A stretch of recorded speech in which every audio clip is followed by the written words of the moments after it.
Hello and welcome back, Captains, to another Infinite Galaxy video. This is Dragothian here, and today we're going to be breaking down the Poseidon for you in another Flagship Mastery series.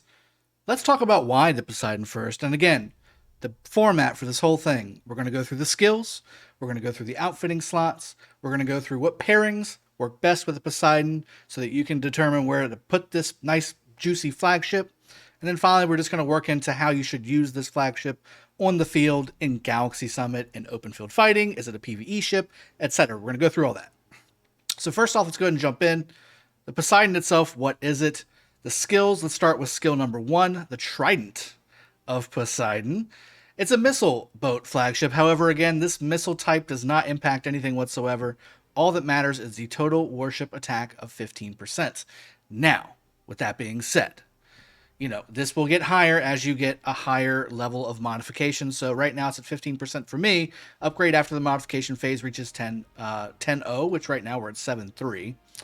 We'll get a higher percentage. So I think 20-25% is likely to be the highest there. We're going to be going up to level 5 likely, so probably 25% would be my guess.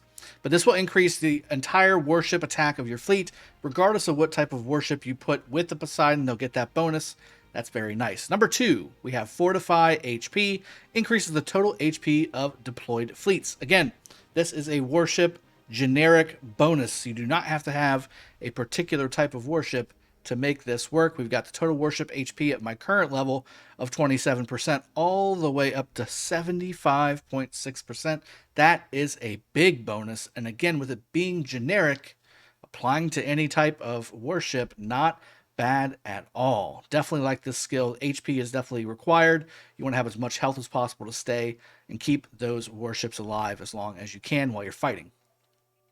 Next skill, we have Fortify Defense, increases the defense of deployed fleets. So right now, the last one we did was HP, which is a defensive tankiness style skill. Same thing with the next skill, Fortify Defense, increasing warship armor and shield. So the other two pieces of your tankiness puzzle getting boosts as well. Right now it's at 27%, can go again up to 75.6%. So both of these are on the same level right now. I have a 27% bonus across the board to all defensive capabilities on the Poseidon with how high I have him modified up. 27% going up to 75.6% as you continue to level up the Poseidon. Next skill, though, is a nice one. We have an increase to attack and warship shields when in battle with other commanders. So again, you have to be battling in PvP for this skill to be effective. So if you're battling a pirate, if you're battling a deep space relic, if you're battling a ghost ship, if you're battling all that other stuff, purity protocol stuff, doesn't matter. It's PvE. That stuff is not against another player. This skill will not take effect. However, Galaxy Summit, open field battle, rallying a structure, rallying a star post, things like that, those will all be affected by this skill that we're talking about, Fortify Attack, increasing your attack and shield when attacking other commanders. Warship attack bonus of 31.5%, which is huge. Again, another big, huge bonus for attack, which is nice to have. And then warship shield when in battle with other commanders, another 31.5%, stacking on top of all the other stuff that we just talked about.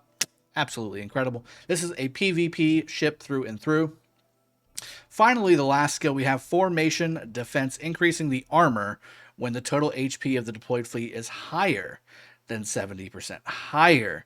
A lot of the ones that we talked about, including the Odysseus that we just talked about yesterday, this one is higher than 70%. The Odysseus is lower than 75%. So remember what that says. Now, this basically gives you an initial upfront tankiness to this fleet. Again, if you have this as a primary or a secondary, this will apply. And again, at the very beginning, that extra tankiness oftentimes will help you in a battle because you're going to retain more of your warships in a direct conflict while you're battling another commander that's got less because they don't have these bonuses that you've got. So almost 95% warship armor bonus on top of the other bonuses that we get with shield, attack, and we've also got the HP of deployed fleets, and here's another armor bonus. We're talking over 100% armor just with what I've got right now, and this doubles and triples. This triples to 300%. at the beginning of a fight. That's a huge bonus right at the beginning. You're going to be absolutely stellar when it comes to holding your own on the field with a Poseidon. Now, the Ascendancy skill. Very, very powerful. 245% bonus to the skill. Increases damage by 245% according to the deployed fleet power. And an additional bonus, you get a buff. Okay, so hit increases your fleet's armor for 6 seconds by 58%, or 116% if you can get it. I think it's to rank 12. I think you get it to rank 12 to get that second tier. Right now, we're still trying for the first one, but cool thing is, Poseidon is on the Syracuse Lucky Wheel event. We should be able to get it to level 9, I want to say, and maybe one more full spin of the Lucky Wheel. It might take 2. Either way, when we get there, I'll definitely be doing a video on it for you guys and showing off what this looks like. Very, very strong. I think it has like kind of a rain of missiles, if I recall correctly. I've seen on the battlefield, it puts a little target on the ground and then a bunch of raining missiles flying all over the place, kind of like Firefly missiles. Pretty cool. But anyway, I digress. I get excited about that stuff. I nerd out about that stuff. But anyway, this flagship, what do you want to use as far as outfitting? Again, I just want to like pound this into everybody's head that are watching these videos. The outfitting slots are no longer really tied to the flagship. The outfitting slots are really tied towards the actual warships that you're using. So again, if you're using this with frigates that use kinetic damage, you want to have kinetic damage weapons on your outfitting slots. If you're using, in this case, again, with specifically this ship having so much defensive capability, especially all the armor bonuses. Look at this, 58% on the armor. You've got shield here with 31%. Armor here, 94.5%. Another armor bonus of 27%. I personally would stack armor on the Poseidon to really, really cause some significant bonuses on the armor capacity of your ship. That's what I would start stacking, unless your primary ship or your other ship that you put with the Poseidon in your fleet doesn't necessarily have anything, or it has another one that's even better. You kind of get my drift, though. You want to follow not the flagship itself, but the actual warships for the damage slots there. And then I like to kind of augment and personalize the defensive slots based on the ships that you're using itself, the Poseidon, and whatever else you're going to want to use. Speaking of what else you want to use, what should you pair the Poseidon with? Well, let's talk about that. Again, we're talking about Poseidon, in my opinion, the way I see it, being a secondary flagship fleet. You can use them as a primary, and there's absolutely no downside to this. In fact, because there's no type of specific warship, really Poseidon could be used as a primary and be just fine, and then you can utilize another secondary non-specific flagship like the Odysseus, like we talked about yesterday. I likely will try and pair the Poseidon with another ship that's mainly for PvP. Again, frigates and cruisers really are PvP focused right now, although cruisers a little bit less so lately. So maybe the Artemis, again, is a great pairing for the Poseidon. Having an Artemis primary or Poseidon primary is just fine. I think both of those work out well in either slot. No worries about that. You can also play with the Athena a little bit. I like the Athena a lot when it comes to the damage bonuses that you get from her, increasing damage of your flagship, which is already a very good thing that you get with the Poseidon anyway. The needing repair here, the Athena is a great pair for the Odysseus as well.